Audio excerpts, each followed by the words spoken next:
Hello and welcome to biology पाठशाला। Class 10th के chapter control and coordination में अब हम लोग प्लांट हार्मोन्स के बारे में डिस्कस करेंगे। प्लांट हार्मोन्स को हम लोग क्या बोलते हैं? फाइटो मीन्स क्या होता है? प्लांट और हार्मोन्स। तो प्लांट के हार्मोन्स को हम लोग क्या बोलते हैं? फाइटो हार्मोन्स में हमने देखा दो कैटेगरी थी। एक ग्रोथ को प्लांट के अंदर प्रमोट करती है, जिनको हम लोग बोलते हैं ग्रोथ रेगुलेटर या ग्रोथ प्रमोटर बोलते हैं। ठीक है, यहाँ पर एक वर्ड और लिख लीजिएगा, ग्रोथ प्रमोटर। और दूसरा जो प्लांट की ग्रोथ को रोकते हैं उनको बोलते हैं ग्रोथ इनहिबिटर। ठीक, तो अब हम लोग बात करेंगे ग्रोथ प्रमोटर की या फिर ग्रोथ रेगुलेटर की बात करते हैं। तो तीन तरीके के होते हैं। पहला हमारा होता है ऑक्सिन, दूसरा होता है हमारा जिब्रेलिन और थर्ड हमारा होता है साइटोकाइनिन। ठीक है, साइटोकाइनिन, जिब्रेलिन और ऑक्सिन। अगर हम ऑक्सिन की बात करें तो हम लोग पहली बात तो ये देखते हैं किस तरह पढ़ेंगे। पहले डिस्कवरी पढ़ेंगे, उसका केमिकल नेम क्या होता है, और देन उसका फिजियोलॉजिकल इफेक्ट, मतलब कि प्लांट के अंदर वो क्या चीज़ शो करते हैं, क्या उनका यूज़ होता है या फंक्शन के तौर पे हम लोग बात कर सकते हैं। तो सबसे पहले हमारे जो होता है डिस्कवरी, ऑक्सिन की डिस्कवरी अगर हम कहें तो सबसे पहले जो करी है वो चार्ल्स डार्विन ने करी है। डिस्कवरी करने का मतलब केवल यही नहीं होता है कि उसके बारे में सभी कुछ जानकारी दे देना। डिस्कवरी मतलब ये हो जाता है कि हाँ, इन्होंने सबसे पहले इस चीज़ के बारे में खोजा था या स्टडी स्टार्ट करी थी। ठीक है, तो चार्ल्स डार्विन ने सबसे पहले इसकी डिस्कवरी करी थी, किसकी? ऑक्सिन की। जब वो एक प्लांट पर रिसर्च कर रहे थे। कौन से प्लांट पर? Canary grass. ठीक, लेकिन अगर हम देखें तो पूरे ऑक्सिन का क्या वर्क होता है, या ऑक्सिन कैसे निकलता है, कहाँ पर पाया जाता है, पूरी फिजियोलॉजी ऑक्सिन की किसने बताई थी? F.W. बेंट ने बताई थी। F.W. बेंट ने बताई थी। कब बताई थी? 1928 में बताई थी, जब वो एवेना सटाइवा के ऊपर डिस्कवरी कर रहे थे या रिसर्च कर रहे थे। एवेना सटाइवा मीन्स अगर हम कॉमन नेम देखें एवेना सटाइवा का तो उसको बोलते हैं ओट। तो जब ओट प्लांट के ऊपर डिस्कवरी कर रहे थे तो उसकी रूट टिप पर देखा तो एक केमिकल था जिसको हम लोगों ने बोला क्या? ऑक्सिन। और वो रूट की ग्रोथ को आगे बढ़ाने में रिस्पॉन्सिबल था। अगर हम बात करें इसको ऑक्सिन नाम किसने दिया, तो ऑक्सिन नाम दिया कीगल एट अल ने। तो कीगल एट सबसे पूछा जाता है कि ऑक्सिन का जो नेम है वो किसने दिया, तो कीगल एट अल ने दिया। जबकि ऑक्सिन के बारे में सबसे ज़्यादा डिस्कवरी के सबसे मतलब ब्रॉड पोर्शन में किसने बताया, तो किसने बताया था? F.W. बेंट ने बताया। तो सबसे फर्स्ट डिस्कवरी किसने करी थी? चार्ल्स डार्विन ने करी थी। अगर हम देखें तो ऑक्सिन को केमिकली बोलते हैं IAA। IAA का फुल नेम क्या होता है? Indole acetic acid. बीच में क्योंकि इंडोल जो होता है वो एक कंपाउंड होता है, उसके थर्ड कार्बन पर हमारा एसिटिक एसिड लगा होता है या थर्ड चेन पर लगा हुआ होता है, इसीलिए इसको बोलते हैं इंडोल 3 एसिटिक एसिड। अगर हम देखें तो ऑक्सिन दो टाइप से मिलता है। एक नेचुरली होता है जो प्लांट में होता है, और उसी की हेल्प से हम लोग कुछ केमिकली मतलब कि आर्टिफिशियली हम लोग सिंथेसाइज भी करते हैं लेबोरेटरी में, तो वो हमारा कैसा हो गया? सिंथेटिक हो गया। अगर हम नेचुरली ऑक्सिन की बात करें तो दो टाइप के होते हैं, IAA और IBA। कभी कभार इसकी फुल फॉर्म पूछी जाती हैं। तो IAA का तो हमने देख लिया, इंडोल 3 एसिटिक एसिड, और इसको बोलते हैं इंडोल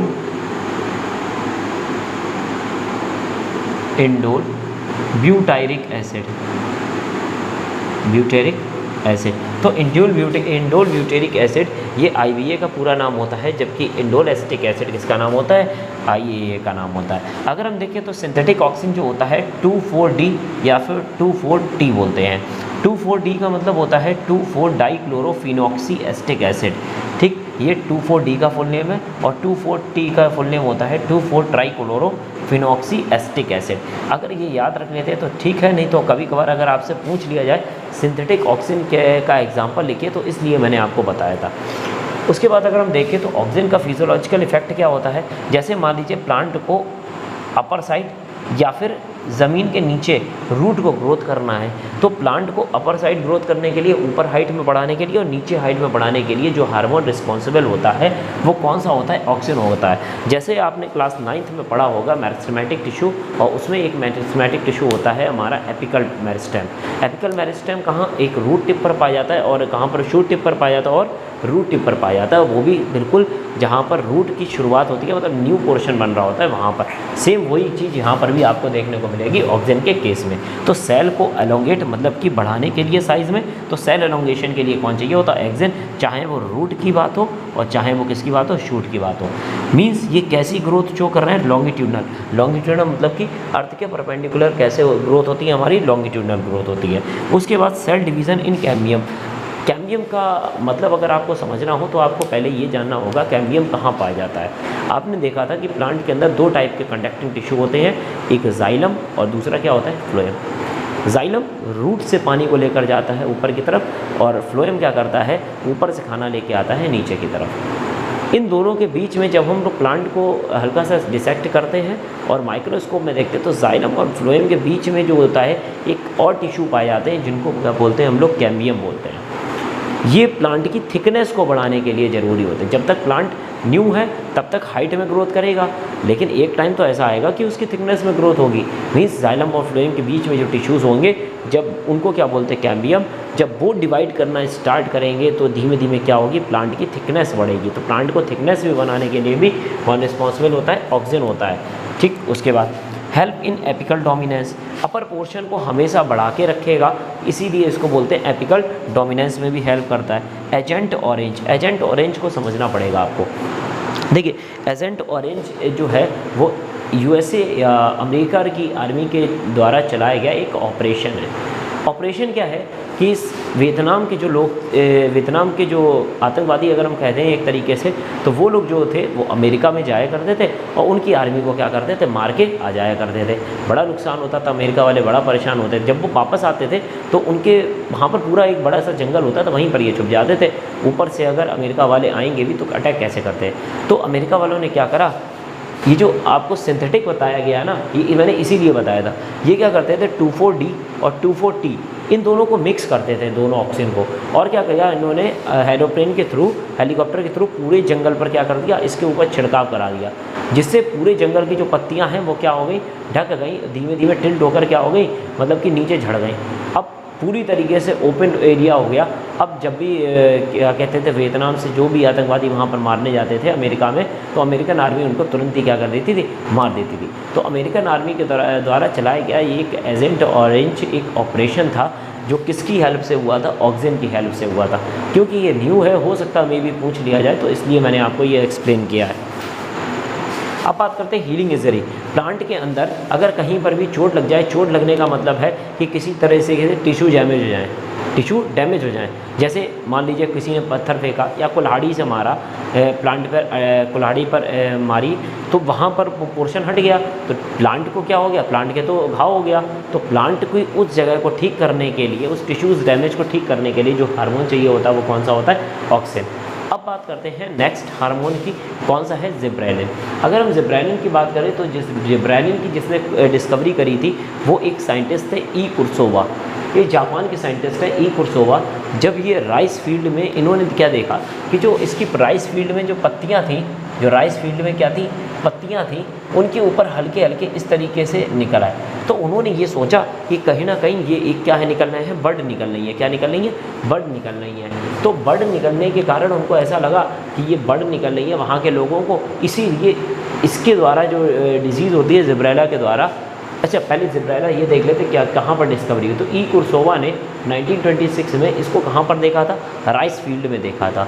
अब राइस फील्ड में कैसे इन्होंने निकाला, इन्होंने देखा राइस फील्ड के ऊपर पत्तियों पर एक कुछ फफूंदी पाई जाती है या फंगस पाया जाता है। कौन सा फंगस है, जिब्रेला फ्यूजिकोराई, जिसका नेम बदल दिया गया है और अब उसको बोलते हैं फ्यूजेरियम मोनेलिफॉर्मी। फ्यूजेरियम मोनेलिफॉर्मी सेम फंगस है, बस उसके नेम को नोमेनक्लेचर में थोड़ा चेंज कर दिया गया है। इसके द्वारा एक डिज़ीज़ देखी जा रही थी, क्योंकि ऐसा लग रहा था ये क्या है कि दूर से ऐसा लग रहा था बर्ड निकल रही है, लेकिन ऐसा था नहीं। जब पास में जाके देखते हैं वो फंगस था, इसीलिए इसको बोलते हैं फूलिंग ऑफ सीडलिंग। इसके द्वारा जो देखने को मिलता है ये फूलिंग ऑफ सीडलिंग, और इसकी द्वारा जो डिजीज़ होती है उसको बोलते हैं बकाने डिजीज़। क्या बोलते हैं, बकाने डिजीज़। अगर हम देखें जो ये जिब्रेला फ्यूजिकोराई है, जो केमिकल निकालती है, जो जिब्रेलिन निकल रहा है, वो जिस एसिड में प्रेजेंट होता है उसको बोलते हैं जिब्रेलिक एसिड। अगर हम कहें जिब्रेलिन जो हार्मोन है इसका केमिकल नेम क्या है, तो केमिकल नेम क्या है, जिब्रेलिक एसिड है। अब इसको इससे निकाला किसने था, जिब्रेला फ्यूजिकोराई से, तो दो साइंटिस्ट हैं, याबुता और सुमुकी। याबुता और सुमुकी ने जिब्रेला फ्यूजिकोराई से इसको क्या किया था, आइसोलेट किया था, अलग किया। देखिए डिस्कवरी अलग चीज़ है और आइसोलेशन अलग चीज़ है। अगर हम देखें तो जिब्रेलिन जो हार्मोन्स होता है वो कई सारे टाइप का होता है, GA1, GA2, GA3, GA5, GA9, कई सारे टाइप के होते हैं। उनमें जो सबसे ज़्यादा जिब्रेलिन पाया जाता है वो कौन सा पाया जाता है, जिब्रेलिन GA3 पाया जाता है। अगर हम देखें इफेक्ट के बारे में तो स्टेम एलोंगेशन, जैसे आपने देखा होगा गन्ने का पेड़ देखा होगा, यहाँ पर आपने बीच में डार्क पोर्शन देखे होंगे, इनको क्या बोलते हैं, नोड बोलते हैं। क्या बोलते हैं, नोड। दो नोड के बीच में, जब गन्ना छोटा था तो दोनों नोड कैसी थी, पास में थी, लेकिन जैसे जैसे बड़ा होता गया दोनों नोड के बीच में क्या हो गया, डिफरेंस बढ़ गया। मीन्स कि यहाँ के क्या हो गया, एलोंगेशन हो गया, मीन्स यहाँ पर क्या होगा, हाइट बढ़ गई बीच में।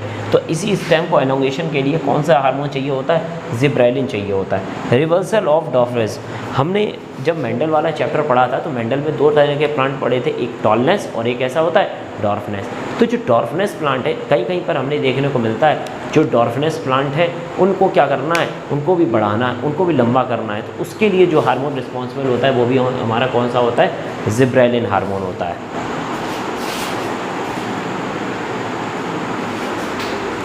नेक्स्ट है हमारा पार्थिनोकार्पी। पार्थिनोकार्पी मीन्स ऐसे फ्रूट्स या ऐसे फ्रूट्स का फॉर्मेशन जिनके लिए सीड जरूरी नहीं होते हैं। ठीक है, डायरेक्ट क्या होता है, ओवरी से उनका फॉर्मेशन हो जाता है। ऐसे फ्रूट्स का ना तो फर्टिलाइजेशन जरूरी होता है, ना ही सीड का फॉर्मेशन जरूरी होता है। डायरेक्ट एक फीमेल प्लांट होगा फ्लावर का, जिससे डायरेक्ट न्यू प्लांट का फॉर्मेशन हो जाएगा। ऐसी फर्टिलाइजेशन को हम लोग बोलते हैं पार्थिनोकार्पी। तो पार्थिनोकार्पी के द्वारा जल्दी से जल्दी, मतलब कि फर्टिलाइजेशन नहीं करना है, हमें एक न्यू प्लांट बनाना है इससे, तो उसके लिए भी कौन सा हार्मोन जरूरी होता है, जिब्रेलिन जरूरी होता है। Next, breaking dormancy. हमने देखा कुछ सीड ऐसे होते हैं जिनको कुछ दिन के लिए अगर रखा जाए, उनके अंदर पैसा, सीड क्या होता है, आपने ध्यान देखिए, सीड जैसे ये है, ये सीड का एम्ब्रियो पोर्शन है जो आगे चल के प्लांट को क्या करेगा, निकालेगा। बाकी जो अंदर उसका फूड भरा हुआ है, इसको हमने एक साल रखा रहने दिया, तो जो अंदर वाला पार्ट है वो क्या करेगा, जितना फूड भरा हुआ है अंदर उसको खाएगा, आराम से खाएगा। जब तक इसके अंदर फूड है तब तक ये आराम से खा सकता है। जैसे ही आपने इसको ग्राउंड के अंदर रखा या ग्राउंड के अंदर इसको और जर्मिनेट करने के लिए डाला, ये तुरंत ही क्या करेगा, जर्मिनेट कर देगा। लेकिन अगर मान लो आपको क्या करना, अचानक ही इसकी ग्रोथ करवानी है, तो आपने तुरंत इसको क्या किया, सारे जितने भी सीड हैं आपने उनके ऊपर क्या डाल दिया, जिब्रेलिन हार्मोन डाल दिया, और उसके बाद आपने उनको क्या कर दिया, ग्राउंड में जाकर फिक्स कर दिया, तो वो तुरंत ही क्या करने लगेंगे, जर्मिनेट कर लेंगे। तो जब आराम से सीड रह रहा होता है, जर्मिनेशन के पीरियड में नहीं होता है, तो उस समय के पीरियड को बोलते हैं डॉर्मेंट पीरियड या फिर डॉर्मेंसी कहलाती है ये। ठीक है, इसी डॉर्मेंसी को ख़त्म करके एक नए प्लांट का फॉर्मेशन कर देना अचानक ही, यही हमारा होता है ब्रेकिंग ऑफ डॉर्मेंसी, जिसको करने का काम कौन करता है, जिब्रेलिन करता है। इंड्यूस्ड मेलनेस, हमने कुकरबिटा प्लांट में देखा और कैनाबिस सटाइवा, जैसे भांग वगैरह का जो प्लांट होता है ना, ये इनमें क्या होता है कि फीमेल प्लांट ज़्यादा प्रोड्यूस होते हैं। हमें क्या करना, फीमेल प्लांट को नहीं प्रोड्यूस करना, मेल प्लांट को ज़्यादा प्रोड्यूस करना है। तो मेल प्लांट को ज़्यादा से ज़्यादा प्रोड्यूस करने के लिए, फीमेल कैरेक्टर को सप्रेस करने के लिए जो हार्मोन होता है वो भी कौन सा होता है, जिब्रेलिन होता है। लॉन्ग डे प्लांट, ऐसे प्लांट जिनको फ्लावरिंग के लिए, मतलब जिनको फ्लावरिंग मतलब फूल देने के लिए ज़्यादा से ज़्यादा सनलाइट की ज़रूरत होती है, ऐसे प्लांट को क्या बोलते हैं, लॉन्ग डे प्लांट।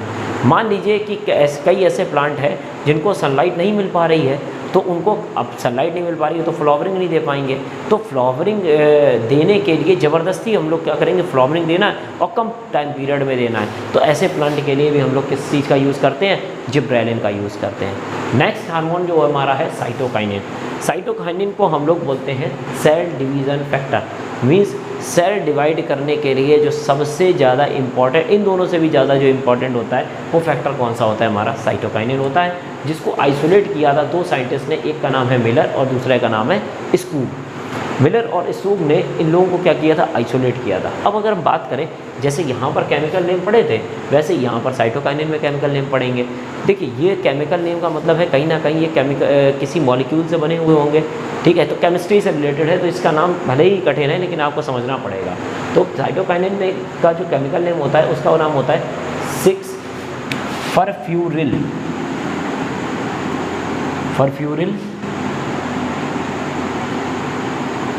अमीनोप्यूरिन। तो 6-फरफ्यूरिल अमीनोप्यूरिन जो है वो किसका नाम है, साइटोकाइनिन का नाम है। अगर हम देखें तो जैसे ऑक्सीजन हमारा नेचुरल और सिंथेटिक था, सेम उसी तरीके से साइटोकाइनिन भी नेचुरल और सिंथेटिक है, मतलब नेचुरल प्लांट में पाया जाएगा और इसको क्या किया जाता है, कहीं कहीं आप लोग देखेंगे लेबोरेटरी में भी इसको बनाया जाता है। अगर हम देखें नेचुरली साइटोकाइनिन कौन सा होता है, तो जिएटिन बोलते हैं उसको, क्या बोलते हैं, जिएटिन बोलते हैं। लेकिन जो केमिकली होता है उसको बोलते हैं काइनेटिन, क्या बोलते हैं, काइनेटिन बोलते हैं। अब इसके अगर फिजियोलॉजिकल इफेक्ट या फंक्शन की अगर हम बात करते हैं, डिले इन सेनिसेंस। सेनिसेंस मतलब क्या होता है, जैसे मान लीजिए कोई पत्ती है वो हरी हो गई है और एक टाइम ऐसा या कि उसमें क्लोरोफिल एब्सेंट हो गया, अब वो पत्ती हरी से कैसी हो गई, पीली पड़ गई। ठीक, धीमे धीमे ये पीली पत्ती जो है वो झड़ जाएगी। हमें क्या करना है कि हमें प्लांट को खाली नहीं रखना है, मतलब कि चाहे भले ही वो पीली पत्ती लगी रहे, ठीक है, या हमें पीली पत्ती को ग्रीन को येलो में चेंज होने से भी रोकना है, तो हम लोग किस हार्मोन को रख देते हैं, साइटोकाइनिन को क्या कर देते हैं, वहाँ पे छिड़काव कर देते हैं, जिससे से जो सेनिसेंस है उसमें थोड़ी देरी हो जाती है, मतलब पतझड़ में थोड़ी सी देरी हो जाती है। अगर किसी भी प्लांट को, अगर हम नॉर्मली किसी प्लांट में ज़्यादा से ज़्यादा सनलाइट आ जाए, तो आपने देखा सनलाइट ज़्यादा से ज़्यादा आने पर उसका टेम्परेचर बढ़ जाएगा, ट्रांसपायरेशन होगा और वो प्लांट कैसा हो जाएगा, ख़त्म हो जाएगा। लेकिन अगर हम ये कह दें कि हम किसी भी प्लांट को 49 डिग्री सेल्सियस तक भी हम लोग ज़िंदा रख सकते हैं या -20 डिग्री सेल्सियस भी ज़िंदा रख सकते हैं, तो कहीं ना कहीं हमें कोई ना कोई एक्स्ट्रा चीज़ देनी पड़ेगी, और वो एक्स्ट्रा चीज़ हमारी क्या है, साइटोकाइनिन। तो जब हम किसी प्लांट पर साइटोकाइनिन का छिड़काव करते हैं तो ज़्यादा से ज़्यादा टेम्परेचर पर और कम से कम टेम्परेचर पर भी हम किसी प्लांट को रख सकते हैं। नेक्स्ट है हमारा प्रमोट फ्लावरिंग। अगर शॉर्ट डे प्लांट में फ्लावरिंग करनी होती है तो हम लोग किसका यूज़ करते हैं, साइटोकाइनिन का। तो इस वीडियो में हम लोगों ने ग्रोथ हार्मोन्स के बारे में डिस्कस किया, ऐसे ग्रोथ हार्मोन्स जो ग्रोथ को प्रमोट करते हैं, तो उनको बोलते हैं ग्रोथ प्रमोटर। नेक्स्ट वीडियो में हम लोग ग्रोथ इनहिबिटर के बारे में बात करेंगे। Thank you very much.